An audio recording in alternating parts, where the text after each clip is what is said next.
నా YouTube channel చూస్తున్న మీ అందరికీ స్వాగతం, సుస్వాగతం. ఈరోజు ఈ వీడియోలో ఆంజనేయ స్వామి యొక్క శక్తివంతమైన మంత్రాన్ని పఠిద్దాం. ముందుగా అందరికీ హోలీ పండగ శుభాకాంక్షలు.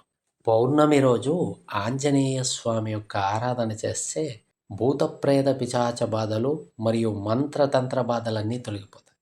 బాణామతి, చేతబడి మరియు పరమంత్ర తంత్ర యంత్ర బాధలతో బాధపడుతున్న వారు ఈ పౌర్ణమి రోజు సాయం సంధ్యా వేళల్లో ఈ మంత్రాన్ని 108 సార్లు పఠిస్తే బాణామతి, చేతబడి మరియు చిల్లంగి, భూతప్రేత పిశాచ బాధలన్నీ తొలగించేస్తాడు ఆంజనేయ స్వామి.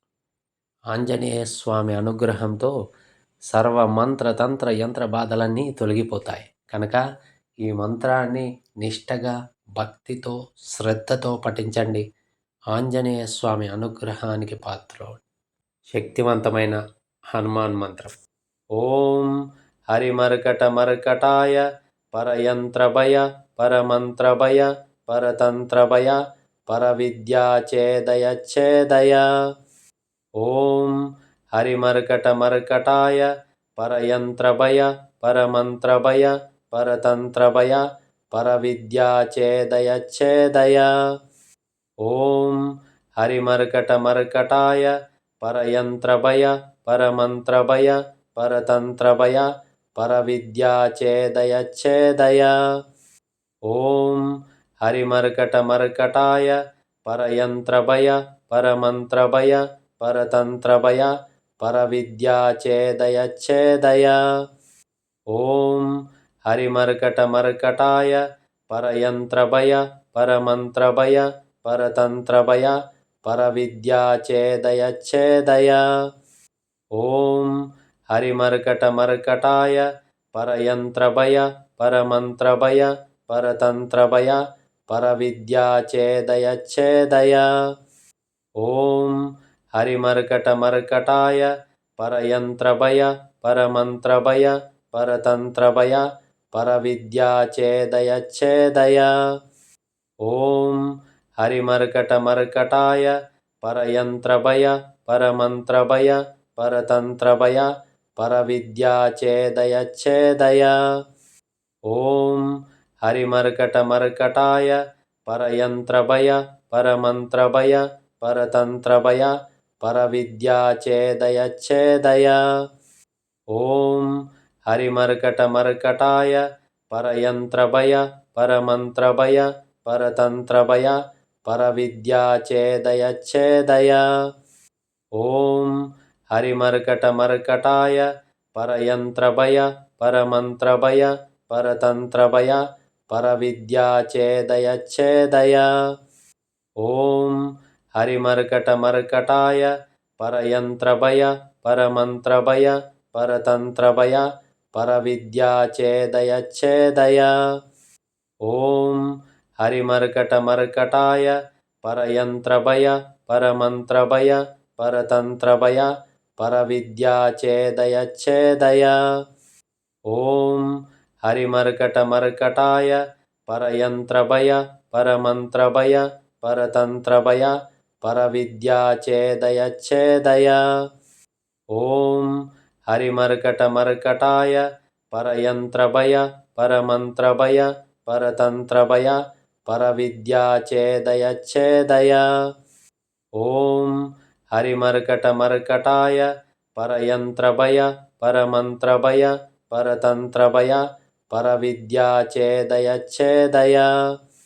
ఓం హరిమర్కట మర్కటాయ పరయంత్రభయ పరమంత్రభయ పరతంత్రభయ పరవిద్యాచేదయ ఛేదయ.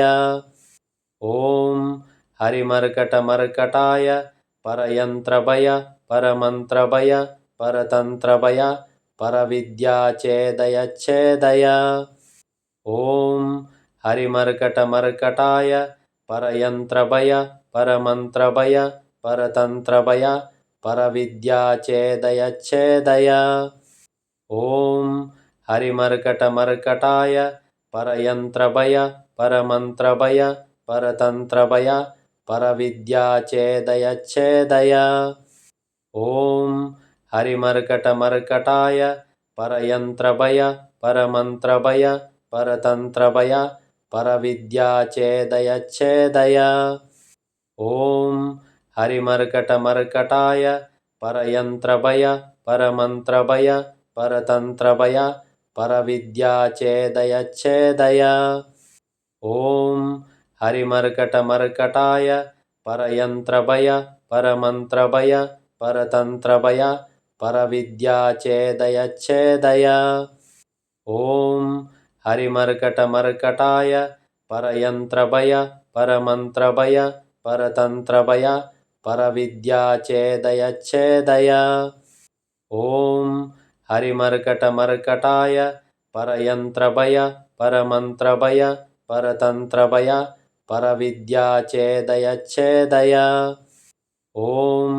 हरिमर्कटमर्कटाय परयन्त्रभय परमन्त्रभय परतन्त्रभय परविद्याचेदयच्छेदय ॐ हरिमर्कटमर्कटाय परयन्त्रभय परमन्त्रभय परतन्त्रभय परविद्याचेदयच्छेदय ॐ हरिमर्कटमर्कटाय परयन्त्रभय परमन्त्रभय परतन्त्रभय परविद्याचेदयच्छेदय ॐ हरिमर्कटमर्कटाय परयन्त्रभय परमन्त्रभय परतन्त्रभय परविद्याचेदयच्छेदय ॐ हरिमर्कटमर्कटाय परयन्त्रभय परमन्त्रभय परतन्त्रभय परविद्याचेदयच्छेदय ॐ हरिमर्कटमर्कटाय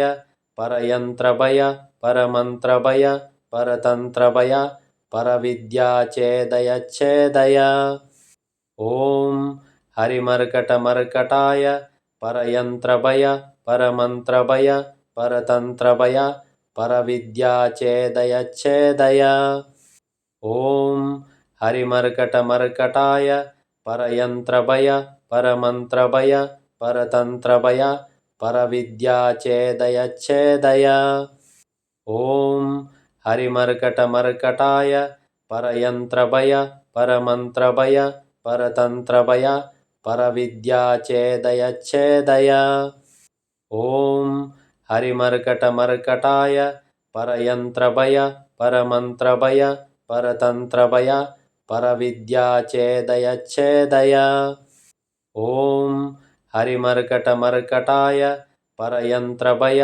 परमन्त्रभय परतन्त्रभय परविद्याचेदयच्छेदय